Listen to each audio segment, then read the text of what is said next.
Bowlers के लिए बहुत ज़्यादा इंपॉर्टेंट ड्रिल है जो हम आज लेकर आए हैं। वैसे तो बहुत सालों से इस ड्रिल को बहुत इफेक्टिव ड्रिल है, बहुत लोग इसको यूज़ कर चुके हैं, लेकिन कुछ sometime you have to follow the basics as well. तो हम लोग अब क्या कर रहे हैं कि हमारे पास एक लेग स्पिनर है, एक हमारे पास ऑफ स्पिनर है, दो हमारे पास मीडियम पेसर्स हैं, और इनको थोड़ा सा जो है ना वो लाइन लेंथ के ऊपर भी काम करना है, स्पिनर को अपने रिस्ट पोजीशन पे काम करना है, ऑफ स्पिनर को अपने रोटेशन ऑफ द रिस्ट और फिंगर के ऊपर काम करना है। तो उसके लिए एक ड्रिल होती है जिसको हम कहते हैं कि stand and deliver the ball. तो इसमें ये है कि हम लोग अब यहाँ पे ये पोजीशन को अपनी होल्ड करेंगे, पूरा एक्शन लेंगे, होल्ड करेंगे, और उसके बाद इसमें एडिशन हमने सिर्फ ये किया है कि जब तक आपका बॉडी वेट आपका नॉन बॉलिंग लेग पे ट्रांसफर नहीं हो, आपने बॉल नहीं डिलीवर करनी। क्योंकि बॉलिंग जो है ना वो बायोमैकेनिक्स बहुत ज़्यादा इंपॉर्टेंट होते हैं बॉलिंग के अंदर। रनअप काउंट करता है ऑब्वियसली, आपका उसके स्ट्राइड्स कितने हैं ये काउंट करता है, आप लैंड कैसे करते हो, आपका डिलीवरी फुट कहाँ पड़ता है, आपका फॉलो थ्रू क्या है, हेड पोजीशन क्या है, ये सारी चीज़ें तो हैं ही। लेकिन इसके साथ साथ एक बहुत कॉमन फैक्टर है जो बहुत इंपॉर्टेंट भी है कि हमें ये देखना होता है कि हमारा जो नॉन बॉलिंग लेग है जब उस पर हमारा वेट ट्रांसफर हो तब हम बॉल डिलीवर करेंगे। तो उसकी हम ट्राई कर रहे हैं। तो वन बाय वन तुम आओ, पहले यहाँ रख दो बॉल्स, फॉलो करोगे इंस्ट्रक्शंस को। चलो,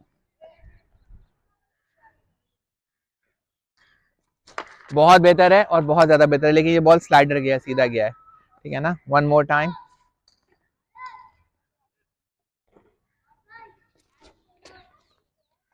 तेज फेंक रहे हो, थोड़ा सा स्लो आएगा। शोल्डर आर्म रोटेशन तो सही है, लेकिन इसको फिर फिनिश करो आगे, अपनी आंखों के सामने देखो बॉल को। स्पिनर्स के लिए ये बहुत ज्यादा इंपॉर्टेंट है। ब्रेक मिला, पहले दो बॉलों से ज्यादा ब्रेक मिला इसमें हमें, तो ये चीज बहुत ज्यादा इंपॉर्टेंट है, इसको फोकस करोगे।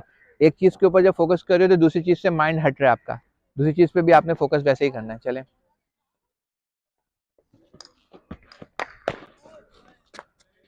बेहतर है, बेहतर है, बहुत बेहतर है।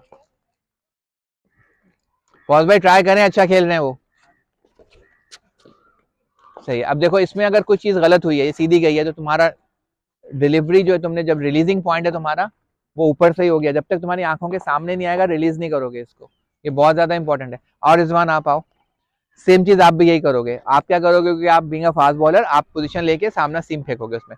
ये आपके शोल्डर की पावर के लिए भी बहुत इंपॉर्टेंट है, लेकिन मेन चीज जो है वो ये है कि आपका जो नॉन बॉलिंग लेग है जब तक उस पर वेट ट्रांसफर नहीं होगा आप बॉल नहीं डिलीवर करोगे। देखो ये 20, आप अपना काम करते रहिए। ये 22 यार्ड की पिच होती है, stumps to stumps, crease to crease ये 20 यार्ड्स की होती है। अब इस डिस्टेंस को आप छोटा नहीं कर सकते ना, क्योंकि ये तो एक सदियों से, 200 साल से, 250 साल से, जब से क्रिकेट चल रही है, यही एक फॉर्मेट है। तो आप क्या कर सकते हो कि अपना नॉन बॉलिंग लेग को जब आप यूज करोगे, तो जब नॉन बॉलिंग लेग पे आप वेट ट्रांसफर करोगे तो आप यहाँ मिडिल ग्राउंड से आप काफी आगे तक आ गए, 1 यार्ड कवर कर चुके हो आप। तो that's the way you can increase your pace. मुझे जल्दी नहीं चाहिए रिजवान इसमें,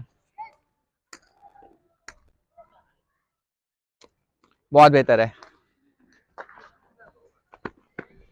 शाबाश, वेल डन, शाबाश।